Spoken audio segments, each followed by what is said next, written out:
La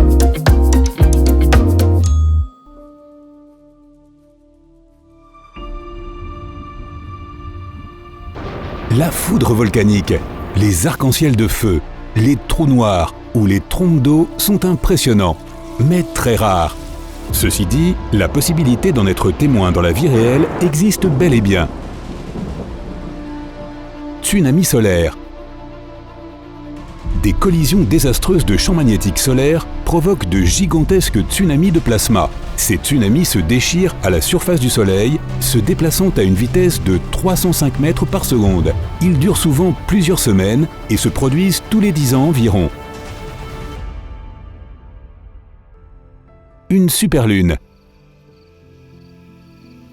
On ne peut voir une énorme boule lumineuse dans le ciel nocturne que 3 ou 4 fois par an. Une superlune est 13% plus grande et 30% plus lumineuse qu'une pleine lune normale. Tu peux voir ce phénomène lorsque la Lune atteint son périgée, c'est-à-dire le moment où le satellite se rapproche le plus de la Terre dans son orbite elliptique. Une lune des moissons. Géante et orange, une lune des moissons apparaît dans le ciel presque au début de l'automne. Avant l'arrivée de l'électricité, les agriculteurs devaient compter sur la lumière de la pleine lune pour récolter leur culture jusque tard dans la nuit. Arc-en-ciel de feu.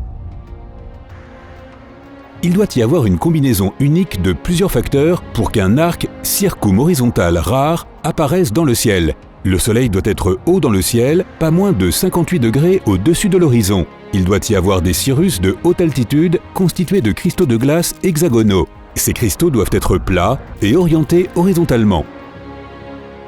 Arc-en-ciel empilé. Si jamais tu vois une ou plusieurs bandes étroites et plus faiblement colorées à côté du bord violet d'un arc-en-ciel, ce sont des bandes surnuméraires, alias un arc-en-ciel empilé. Plus les gouttelettes d'eau dans l'air sont petites, plus les bandes sont larges et moins saturées. Foudre volcanique. Des éclairs peuvent jaillir d'un volcan en éruption, mais ils n'ont rien à voir avec l'activité tectonique. Lorsqu'une colonne cylindrique de cendres volcaniques s'élève dans l'air pendant une éruption, il y a souvent trop de friction entre les particules de cendres. De l'électricité statique s'accumule et soudain, bam, un éclair traverse le panache volcanique. Nuages nacrés. Ces nuages colorés se forment très haut dans l'atmosphère, 2 fois l'altitude de croisière des avions commerciaux. L'air à ces hauteurs est particulièrement sec et froid. Les cristaux de glace des nuages nacrés sont beaucoup plus petits que ceux qui forment les nuages plus communs. C'est pourquoi ils diffusent la lumière d'une manière différente, donnant ainsi cet aspect iridescent. Tourbillons de feu. Aussi appelés tornades de feu, ces tourbillons ressemblent à des colonnes de cendres et de flammes qui tournent. Ils commencent par un tourbillon de vent qui se combine ensuite avec la chaleur d'un feu. Cela crée un tourbillon d'air en rotation qui se transforme en un vortex attirant les débris en feu. Les tourbillons de feu particulièrement énormes peuvent atteindre une hauteur de 305 mètres. Pénitent. Ces flèches glacées poussent sur les régions enneigées et glacées des Andes sèches à plus de 4000 mètres d'altitude. Certains pénitents ne font que quelques centimètres de haut, tandis que d'autres atteignent 5 mètres, soit la hauteur de 3 humains.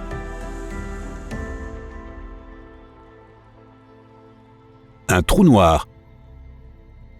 Même la lumière ne peut échapper à la force gravitationnelle de cet objet ultra dense.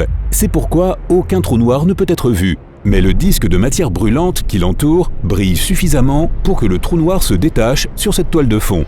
Les astronomes ont utilisé les données recueillies par 8 radio-observatoires sur 4 continents pour reconstituer l'image d'un trou noir. Il s'agissait du trou de Messier 87, une grande galaxie située à 55 millions d'années-lumière de la Terre.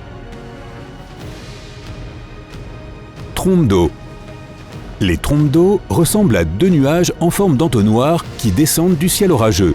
La plupart d'entre elles n'attirent pas l'eau. Ce sont plutôt de faibles colonnes d'air en rotation qui planent au-dessus de la surface de l'eau. Certaines d'entre elles sont d'abord des tornades de terre ferme. Elles se dirigent ensuite vers une masse d'eau et se transforment en orages intenses, accompagnés de grêles, de vents violents et d'éclairs. Arc de lune. ils sont beaucoup plus rares que les arcs-en-ciel. Un arc-en-ciel lunaire est causé par la lumière de la Lune plutôt que par la lumière directe du Soleil, et la Lune doit être presque pleine. Les arcs-en-ciel lunaires sont faibles et semblent souvent blancs. Ils ont cependant le spectre complet. L'œil humain n'est tout simplement pas assez sensible pour saisir toutes les couleurs. Douche de météores. Pendant cet événement, tu n'auras pas besoin de télescope pour profiter de l'observation des étoiles. Les pluies de météores se produisent lorsque des flux de débris cosmiques entrent dans l'atmosphère de notre planète à une vitesse fulgurante. Les météores se déplacent le long de trajectoires parallèles. Les traînées lumineuses apparaissent à différents endroits, mais leur queue pointe toutes vers le même endroit dans le ciel. Le meilleur moment pour voir les pluies de météores est après minuit. Tourbillons.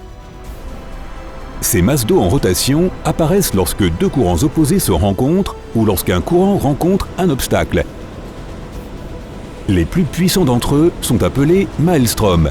Leurs courants peuvent atteindre des vitesses de 32 à 40 km à l'heure. On peut entendre le grondement de ces tourbillons à des kilomètres de distance. Nuages arc-en-ciel.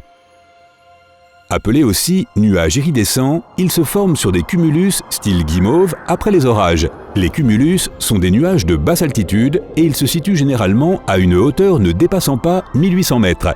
Lorsque la vapeur d'eau qui s'y trouve se condense, les gouttelettes d'eau agissent comme des prismes, formant des chapeaux multicolores au-dessus des nuages. Supernova. Grâce à de puissants télescopes spatiaux, les gens peuvent maintenant observer ces explosions stellaires lumineuses et puissantes. Toutes les étoiles ne s'éteignent pas. Certaines d'entre elles brûlent et finissent leur vie dans des explosions cosmiques massives, les supernovas. Lors d'une telle explosion, la matière est projetée dans l'espace à une vitesse de 14 500 à 40 000 km par seconde. Hypernova. Les astronomes pensent que les hypernovas peuvent être les explosions les plus puissantes de l'univers depuis l'époque du Big Bang. Elles sont susceptibles de produire 100 fois plus d'énergie que les supernovas. On ne sait toujours pas ce qui cause les hypernovas. Il pourrait s'agir de l'explosion d'une étoile extrêmement massive en rotation rapide, ou cette étoile pourrait avoir un champ magnétique particulièrement fort. Une éclipse solaire, cercle de feu. Ce type d'éclipse solaire est également appelé annulaire. Ce nom vient du mot latin annulus, un anneau. Elle se produit lorsque la Lune passe devant le Soleil, mais ne couvre pas complètement sa face, laissant un anneau brillant et lumineux autour du centre sombre. Cheveux de Pélée.